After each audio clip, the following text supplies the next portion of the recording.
Yeah, this is Billiam. I don't know if I've made this clear, but I like Digimon. I like it quite a bit. I think Digimon as a series has continued to resonate with me through adulthood because it's always been so real.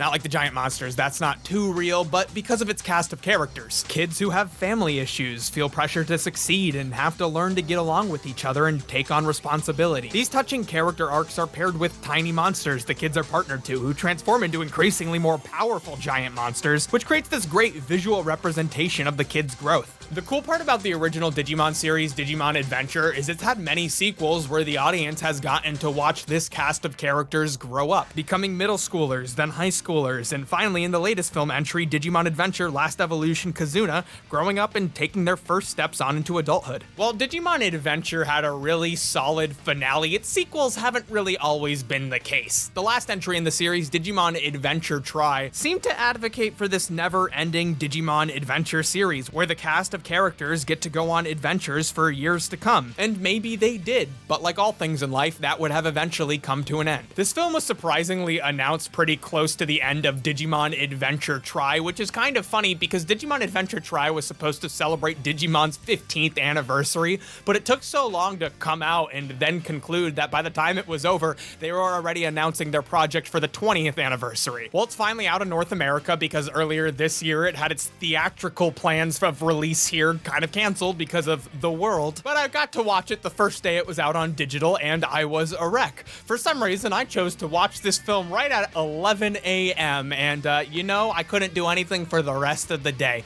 Yeah, I may have cried, but in reality, that's really no different than any other Tuesday at 11 a.m. It's a pretty satisfying conclusion to the series. It made me ready to say goodbye to these characters, and it had a really interesting storyline that satisfied my desire to see a more grown-up story with these characters. So I'm going to talk about this film and unpack it here because therapy is expensive. Once again, there will not be any major spoilers, but I am going to be breaking down the premise of the plot so I can talk about it a little bit. And speaking of segues, what? As somebody who likes preserving the integrity of my face, when it comes to razors, I only allow the highest quality craftsmanship, simple design, and modern convenience into my life because, well, we all deserve it. And that's why I'm happy to be sponsored by Harry's, a personal care brand reinventing the way you shave. Well, that fear of me slicing my face wide open is gone, so that certainly reinvents the way I shave. Harry's sent me their starter set, which includes a weighted handle with textured rubber grip, a 5-blade razor cartridge for smooth sailing, foaming shave gel for even smoother sailing, and a trade cover to protect the sacred blades of Harry's when you're on the move. Got a shave right on the cheekbones. They didn't call me Billy Cheekbones in high school for nothing. Dang, that's as smooth as butter. Refills start at only $2, which is pretty great considering the blade's longevity, with studies showing guys can expect a smooth as new shave up to their 8th use. Yeah,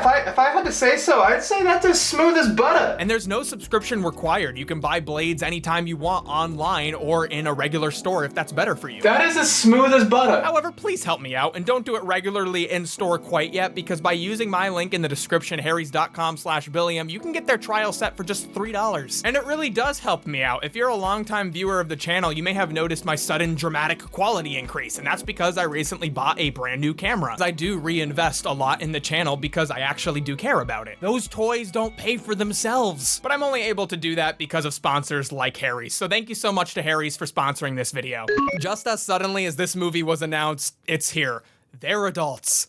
I'm an adult. Digimon Adventure Try came out right as I was getting ready to go off to college, just like the characters in that series. And Last Evolution came out right as I'm getting ready to finish my undergrad, just like Tai and Matt. It's almost like this was on purpose. It felt like this movie was announced pretty quickly after Try, but it came just as soon as adulthood came into my life.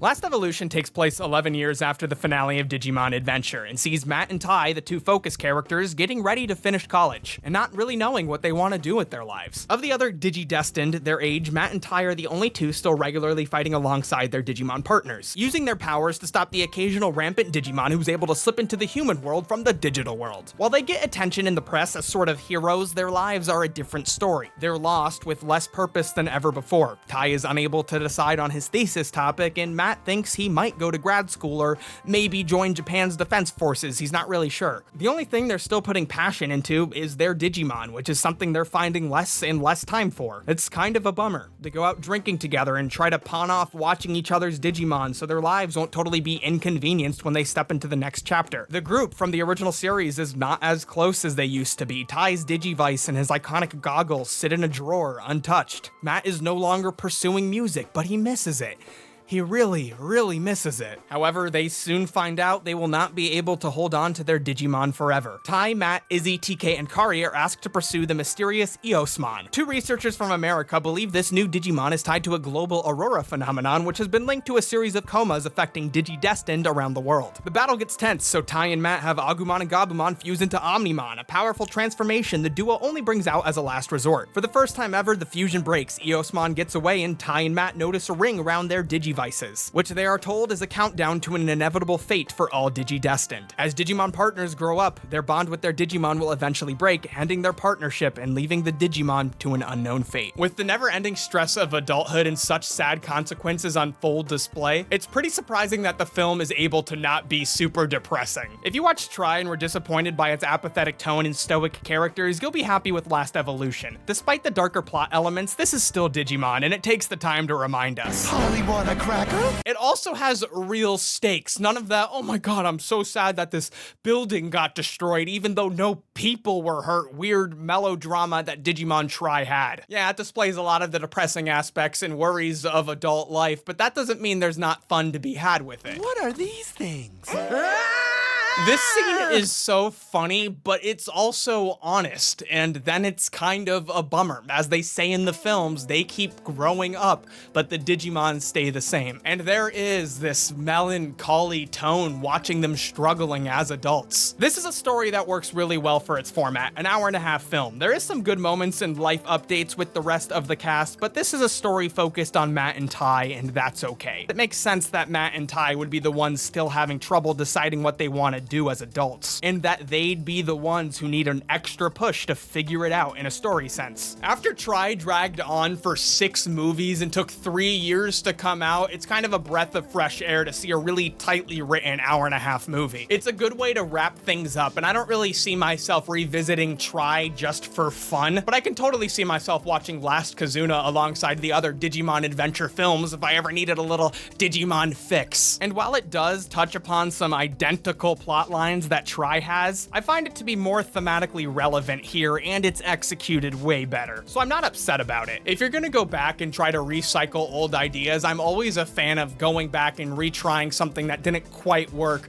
rather than trying to top something that did work. While Try is canon, Last Evolution does not pick up the plot threads left by Try, which I think is for the best. It assumes part of its audience is casual viewership. This is a story about the characters, not deep Digimon lore nerd junk. I'll be so okay if I never hear the name Homeostasis or Yggdrasil again. The action is good. It's excellent at times, actually, but I do wish they did some more fan service. I don't mean fan service, but I have to admit that opening sequence with Andrew Woolman looking badass as hell made me really happy. I mean more fan service like recreating the original Digivolving sequences. I wanted to see War Greymon and Metal Garurumon. I love seeing the 02 kids have such a prominent role, but show me some more fusions. Show me Pildramon. These are really small things that I kind of just wanted because the film did leave me satisfied. It would have just been nice if they indulged fans just a little bit more right before they asked them to say goodbye, but this doesn't really affect the quality of the film. The film is satisfying and it left an impression on me. It has a good message that I think will resonate with people, especially if they grew up watching Digimon. So if you wanted my recommendation before watching it, go watch it. I also highly recommend that you watch the Sora short that Toei put out as well. There's supposed to be 4 more of these shorts, but there hasn't really been a lot of announcements on whether or not we're ever going to see them in North America officially. So go watch it, then please come back here and watch this, because now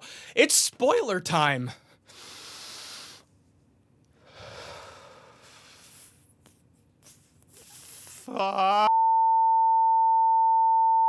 This movie wrecked me! Like that hard cut and they're just gone, the extended cry with no musical score, realizing Sora already lost Biyomon, seeing Omnimon get f***ed Shut up! Oh, but at least we got that jazzy Braveheart rendition. The whistle! Matt's new harmonica! So first, I want to talk about why I think this is a good definitive finale for Digimon Adventure, then some personal takeaways. So Digimon Adventure, Community, Futurama.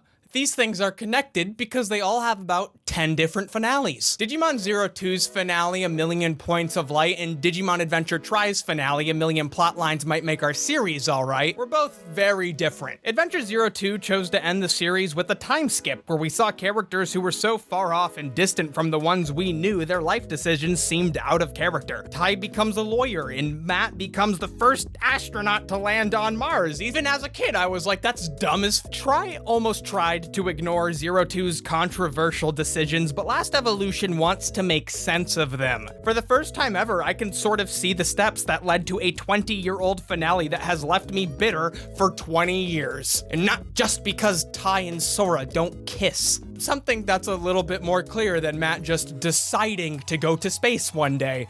You know, that thing we all do at one point or another in our lives. But while the movie is a satisfying ending as a fan, it also has a good message about letting things go and the difficult yet inevitable moment where you have to enter into a new stage of life. Adulthood is here as suddenly as Agumon and Gabumon disappear. We make friends just to get too busy to see them and grow apart. Life gets so chaotic that we don't even have time to notice it, and as soon as we do, everything has already changed. We hear that Digimon grow apart from their partners because as kids grow up, their potential slowly shrinks until it's gone. Matt isn't going to become a rock star. Tai doesn't get to play soccer forever. The final fight is brutal. Seeing Omnimon get destroyed brings back that same feeling of helplessness watching War Greymon and Metal Garurumon get fucked up in our war game. Tai bleeding badly brings this level of danger and desperation. And the whole setting, this pocket dimension where no one has to grow up, no one has to say goodbye to their Digimon. Matt, Tai, Gabumon, and Agumon know they have to say goodbye sooner so they can save their friends. Letting go and admitting they have to move on with their lives is what makes that awesome final evolution so worth it. I know some people are going to be asking my opinion of the new Digimon. They're fine. They serve their purpose in the story, and it's a satisfying moment, but I'm not like a fan of the Digimon themselves. I don't hate them or anything. It's just the neutral reaction. At the end of the film, Matt buys a new harmonica and soothes my soul before the inevitable disappearance of the Digimon. And while the film reuses a lot of auditorial and visual iconography from Digimon, this moment is important and not just as a callback. He's not pursuing a music career anymore, but the things we love from our youth will always be there for us to lean on in one way or another. The ending of 02 is important to remember because at the end of the film, when Tri says, "We'll see each other again someday," we know it's true. Moving on, growing up, entering a new stage of life, it's a scary thing. It feels like we lose our potential as we grow out of childhood because the world seems to get more and more narrow. But there's always room to grow. It just becomes something that we have to take our time to try to find again. I want to learn piano. I want to take an improv class. I want to learn Portuguese. And I don't think I'm going to want to do YouTube forever. I want to start a podcast. I have no idea what I'm doing, and if I fail, I fall down flat on my face in front of 300,000 people. That's a little nerve-wracking, but we're practicing with a watch-through of the new Digimon series over on my second channel. And despite starting off a little rough, we're getting better and better every single episode. And pursuing all of those new interests, that's gonna be hard, but I think I'll do it one day. Just as one day I'll have to make a decision for what my next step in my life is gonna be. Digimon was really important to me growing up, and I celebrated and have thoroughly analyzed why I have loved and not so much loved so many of these shows. But in an age of never-ending franchises, it was inevitable there was going to be a time where it wasn't made for me anymore. The new Digimon Adventure reboot series is really fun. It's pretty good, but so far it hasn't gotten real with the kids as much as I would have liked when compared to the original series. But that doesn't mean it's without its own merit, and that doesn't mean it won't be important to kids who are growing up now watching it. The things we loved as kids will always be there for us to lean on, but that doesn't mean we have to indulge in them forever. Moving on, growing up, trying new things, these things are important too. So overall, this movie just really sucked. Like, I really wish they put in some, music from popular 2000s bands. Like, check this out. It's been 1 week to the finish. Hey now, you're an all-star. Tomorrow?